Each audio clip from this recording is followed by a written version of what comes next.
असम में अवैध घुसपैठियों को निकालने की हिमंता ने बनाई बड़ी रणनीति। अब असम में घुसपैठियों पर लगेगा लगाम।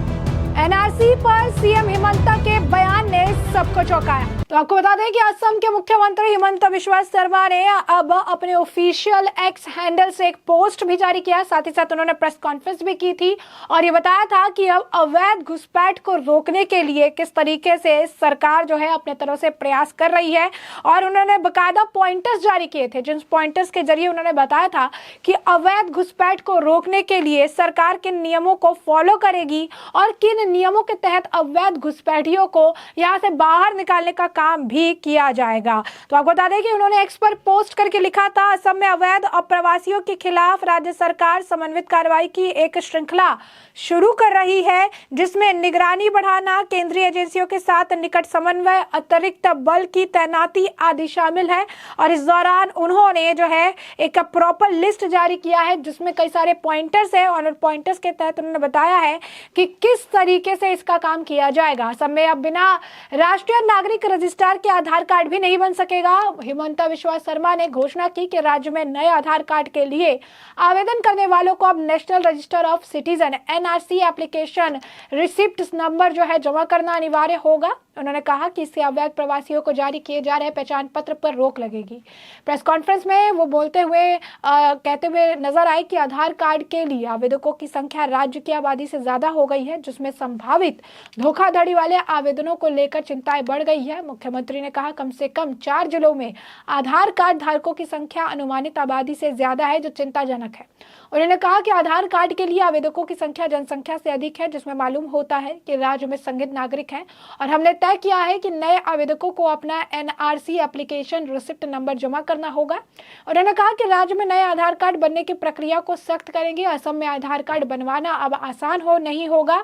हमारे इस कदम का उद्देश्य अवैध रूप से राज्य में होने वाली घुसपैठ करने वाले अमाद लोगों को रोकना है। सीएम ने राज्य में कुछ जिलों में अनियमितताओं को सामने रखा और धुबरी जिला पर चिंता व्यक्त करते हुए कहा कि धुबरी जिले में जनसंख्या से ज्यादा आधार कार्ड जारी किए गए हैं, हो सकता है कुछ संदिग्ध लोगों ने आधार कार्ड बनवाए हो। उन्होंने कहा कि अगले 10 दिनों में औपचारिक अधिसूचना जारी होने की उम्मीद है। यदि आप एनआरसी के लिए आवेदन नहीं करते हैं तो आपको नई प्रक्रिया के तहत आधार कार्ड नहीं मिलेगा। हालांकि यह नियम चाय बगान क्षेत्रों से लागू नहीं होगा, बाकी अन्य जिलों में यह नियम 1 अक्टूबर से सख्ती से लागू किया जाएगा। 9.55 लोगों पर लागू नहीं होगा नया नियम। उन्होंने स्पष्ट करते हुए कहा कि एनआरसी एप्लीकेशन रिसिप्ट जमा करने की जरूरत उन 9.55 लाख लोगों पर लागू नहीं होगा जिनके बायोमेट्रिक्स एनआरसी प्रक्रिया के दौरान लॉक कर दिए गए थे। इन व्यक्ति को बिना किसी अतिरिक्त शर्त के आधार कार्ड दिया जाएगा। इसके अलावा शर्मा ने राज्य में अवैध प्रवासियों की पहचान करने के लिए प्रयासों को तेज करने के लिए अपनी सरकार की प्रतिबद्धता दोहराई और खुलासा किया कि पिछले 2 महीने में बांग्लादेश से आए कई लोगों को पकड़ा गया है और अधिकारियों को सौंप दिया गया है। वह इस मामले को लेकर और काफी कुछ कहते नजर आए। सीएम हिमंता बिस्वा शर्मा क्या कुछ कहना है उनका, जरा खुद सुनिए। देखिए, हमारा यहाँ जो होता है सुन सुन के ही होते हैं, बिना सुन सुन के आप कैसे करेगा। और एक समुदाय का लोग ही तो आएगा, बाकी दूसरा समुदाय कहां से आएगा। नहीं, ये आपका नजरिया है, हमारा नजरिया है जो एनक्रोसर है ही इज एनक्रोसर। लेकिन एक समय में सबको तो आप उठा नहीं सकता है। जब सिलसाको में हम लोग किया था तब आप कहां थे? आज भी आप जाइए सिलसाको में, मेरा खिलाफ एजिटेशन हो रहा है, वो लोग तो ट्राइबल थे। तो आप बिना स्टैटिस्टिक्स आप कैसे बोल सकता है? ये आप लोग का नजरिया थोड़ा सा कोई लोगों को प्रोटेक्ट करना है। उनका आरोप देखिए, आरोप से मेरा पॉलिटिकल थोड़ा माइलेज होता है, मुझको तो अच्छा लगता है आरोप से। मेरा क्या प्रॉब्लम होता है? आरोप से तो मैं खुश रहता हूं ना। आप आरोप कीजिए, आरोप से ही तो फायदा होता है ना। आरोप नहीं करने से हमारा पॉलिटिकल फायदा नहीं होता है, न्यूज भी नहीं बचते हैं। आरोप करने से ही न्यूज बचते हैं। आप कैसे वहां पहुंचा? अगर आपका जमीन नहीं है तो आप वहां क्यों गया? एनकोस का भी कोई जाति होता है क्या? हाँ, लेकिन अगर मेरा 3 जनरेशन में हूं तो वो तो सरकार का विफलता है कि आपने पट्टा क्यों नहीं दिया, तो मैं उनको तो पट्टा देना ही पड़ेगा। हमारा लैंड पॉलिसी का अनुसार जो एनक्रोचर है उनको हम एविक मानूंगा। मान लीजिए आपका हिसाब से एक फैमिली है, उनको हम एविक नहीं कर रहा हूं, एक फैमिली को हम एविक कर रहा हूं, दूसरा को क्यों नहीं एविक कर रहा हूं? He is there for 3 generation, a bonafide citizen of Assam, he is entitled to get land under the land policy. उनको ही एविक किया जाता है जो लैंड पॉलिसी में जिसको माना नहीं जाते। यही है। जैसा कि आपने हिमंता बिश्वा शर्मा को सुना, उन्होंने जो है काफी कुछ कहा। इस दौरान उन्होंने कई पॉइंटर्स भी जो है बताए कि किस तरीके से अब बॉर्डर सर्विलियंस को और ज्यादा मजबूत किया जाएगा, बॉर्डर सिक्योरिटी एजेंसी के साथ जो है कोऑर्डिनेशन बिठाया जाएगा ताकि सारी डिटेल्स जो है मिलती रहे। रेगुलर इंटेलिजेंस गैदरिंग भी की जाएगी ताकि एक चेक रखा जा सके कि कौन से अवैध घुसपैठी जो है यहाँ पर घुसपैठ कर रही हैं। कम्युनिटी इंगेजमेंट और अवेयरनेस भी बनाना होगा, लोगों को बताना भी होगा, इसके बारे में जानकारी भी दी जाएगी हर राज्य में कि यहाँ पर घुसपैठी आ रहे हैं। अगर आप इनको जानते हैं तो इसकी पहचान करें और इसके बारे में जानकारी दें और टाइम से जो है लीगल एक्शन भी इनके खिलाफ लिया जाएगा, यानी लीगल तरीके से भी इनसे निपटा जाएगा। एडिशनल फोर्स का डिप्लॉयमेंट भी किया जाएगा, जो बॉर्डर डिस्ट्रिक्ट्स हैं वहां पर ज्यादा से ज्यादा फोर्सों की तैनाती की जाएगी।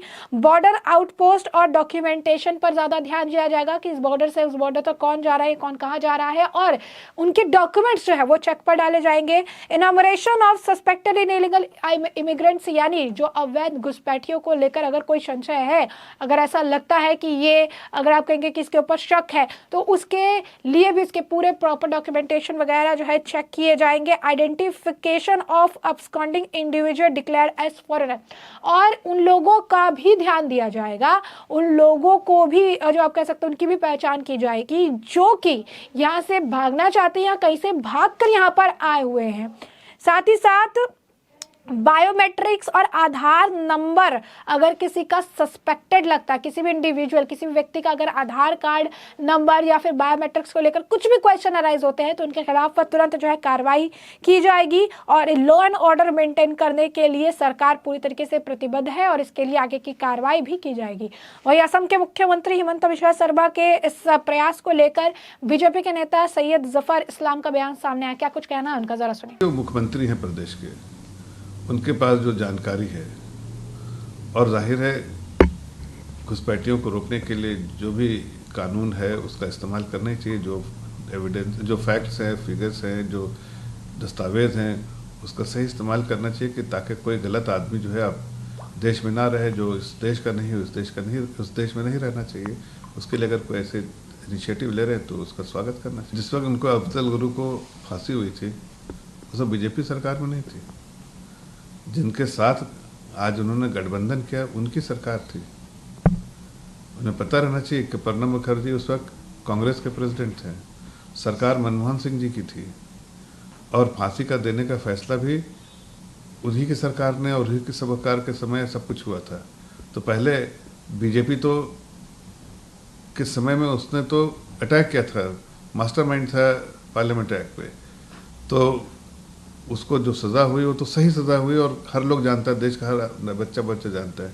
लेकिन अगर उमर अब्दुल्ला जी को प्रॉब्लम है तो पहले तो राहुल गांधी जी से सवाल करें कि भैया तुमने कराया, जिसको कराया उसके साथ बैठे और बीजेपी को तो जैसा कि आपने सुना कि सैयद जो है जफर इस्लाम का कहना है कि वो मुख्यमंत्री हैं, उन्हें अपने राज्य की बेहतर तरीके से जानकारी है, उन्हें पता है कितने लोग और क्या सारी चीज़ें हैं, और अगर वो फैसला ये ले रही हैं तो उनके राज्य के हिसाब से सही फैसला होगा, क्योंकि अगर ज़रूरत से ज़्यादा लोग कहीं भी रहते हैं तो उस राज्य पर, वहाँ की सरकार पर इसको लेकर ज़्यादा प्रेशर भी पड़ता है। तो ऐसे में अगर वो मुख्यमंत्री के तौर पर फैसला ले रहे हैं तो बिल्कुल सही ले रहे हैं। वही हिमंता बिश्वा शर्मा के इस फैसले से विपक्ष जो है बौखलाई नजर आई और आरजेडी के नेता मृत्युंजय तिवारी का इस मामले पर बयान सामने आया। क्या कुछ कहना है मृत्युंजय तिवारी का, जरा सुनिए। देखिए, असम के माननीय मुख्यमंत्री जी लगातार इसी तरह से हिंदू मुस्लिम कर रहे हैं और अब उनका कंपटीशन उत्तर प्रदेश के माननीय मुख्यमंत्री योगी जी से हो रहा है।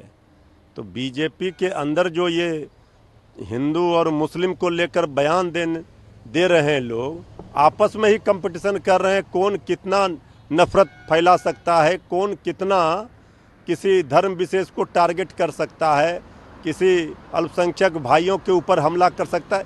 अब काम तो करना नहीं है, प्रदेश के मुख्यमंत्री हैं, वहाँ क्या काम किया ये तो बता नहीं रहे हैं, लेकिन वो सिर्फ ऐसे विवादित मुद्दों पर ही बयान दे रहे हैं, जिससे किसी का भला होने वाला नहीं है।